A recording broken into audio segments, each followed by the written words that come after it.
Eto na ata guys yung dinayo naming Wave i125 na mukhang napabayaan na nga ito at hindi na nga raw itong magagawa. Gawa nga ng tinatanggihan nga daw to sa lahat ng mga pinagdadala niyang pagawaan. At ang una nga naming napansin dyan guys, wala na nga itong kaharnes-harnes. At kung titingnan nyo nga to guys sa itsura niya, parang hindi na nga to aandar. At kaya naman kami napunta dito guys, para matulungan na rin natin siya sa problema niya na paandarin itong motor niya. Dahil ito lang daw kasi yung service niya at wala pa din daw siyang naiipong pambili na pangpalit dito. Dahil sa hirap din daw kasi ng buhay hindi na rin daw siya makapag-ipon. Sapat lang daw yung sinasahod niya sa pang-araw-araw na pamumuhay ng pamilya niya. Pero kung kami na guys yung nakakaluwag-luwag, siguradong bibigyan na lang namin siya ng bagong service niya. Dahil lumang-luma na kasi guys itong motor niya. At kahit deserve pa man guys ng may-ari nito na bigyan namin siya ng bagong service, wala pa kasi kami guys kakayahan na magbigay ng ganong kalaking halaga. Pero ang maitutulong lang namin sa kanya guys sa ngayon, patinuin talaga itong motor niya. Nagagawin talaga namin yung best namin para kahit papano matuwa na rin yung may-ari nito. At ituturo na rin namin sa inyo guys kung paano mag-troubleshoot sa pagwawiring ng mga motor. Na kailangan dapat tutunog yung primary na wire papuntang susian bago pumunta sa CDI nito. At ang troubleshoot nga namin dito guys, na ang pinaka main issue, wala ngang kuryente itong motor niya. At itong primary na wire na papuntang CDI, okay naman at wala ngang naging issue. Pero kahit ganyan pa man guys yung kondisyon ng harness niya,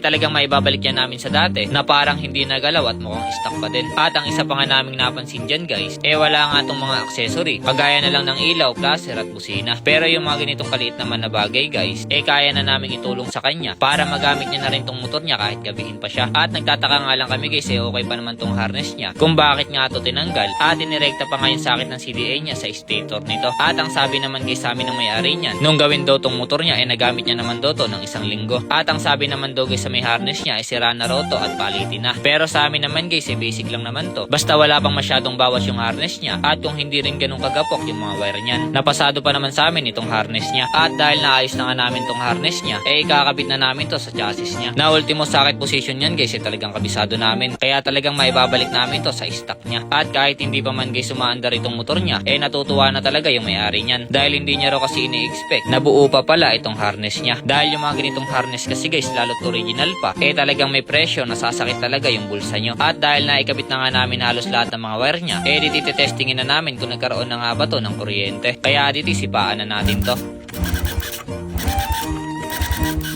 So yun na nga guys, nakita nyo naman na nagkaroon na nga ito ng kuryente. Kaya 108% mapapaandar na natin itong motor niya. Pero bago namin tutuloy ang paandarin, lilinisan muna namin itong karburador niya. Dahil sigurado rin kami guys sa sobrang tagal na rin itong nakabagak, sobrang dumi na rin yan na nagkaroon na nga ng lupa sa loob ng karburador niya. Dahil kung hindi kasi natin yan lilinisan at papaandarin natin kaagad, maaaring pumasok sa combustion chamber nito na magiging sanhi ng pagkagasgas ng block niyan. Kaya pagbubutihan namin yung paglilinis namin dito para hindi na rin magpabalik-balik sa pagpapagawa yung may-ari niya. At tapos na nga namin tong linisan. Kaya ibabalik na namin to. At binigyan na rin namin siya ng pinagpalitang charger na all goods pa naman at original. Dahil yan lang kasi guys yung kaya namin ibigay sa kanya para mapagana namin yung mga ipiprevious namin sa kanyang mga bagong ilaw at mga accessory. At dahil pang smash pa guys yung ibibigay namin sa kanyang charger, kailangan dapat baguhin nyo yung mga positioning ng mga wire sa sakit niyan. Nanonid na dapat putulin yung mga wire niyan. At dahil okay na nga yung pagkakabit namin dyan sa charger, na pagkasunduan namin na carwashin na rin itong motor niya. Para nang sa ganun gagamitin niya na lang to. At para hindi na rin siya maabala sa paglilinis dito. At talagang pagbubutihan namin para matanggal yung mga duming matagal nang nakakapit dyan. After ilang oras nga guys ng paglilinis namin,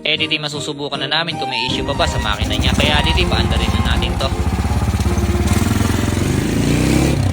So yun na nga guys, napaandar na nga natin tong motor niya. At nagulat nga rin kami guys na sobrang tahimik pa pala ng makina niya. At sobrang natuwa na rin yung may-ari nito. So yun nga lang pala guys, kung nagustuhan nyo mga ganitong klaseng video at makatulong na rin kayo sa mga tinutulungan namin, pa-like and share and pa-follow naman. Maraming salamat sa panonood.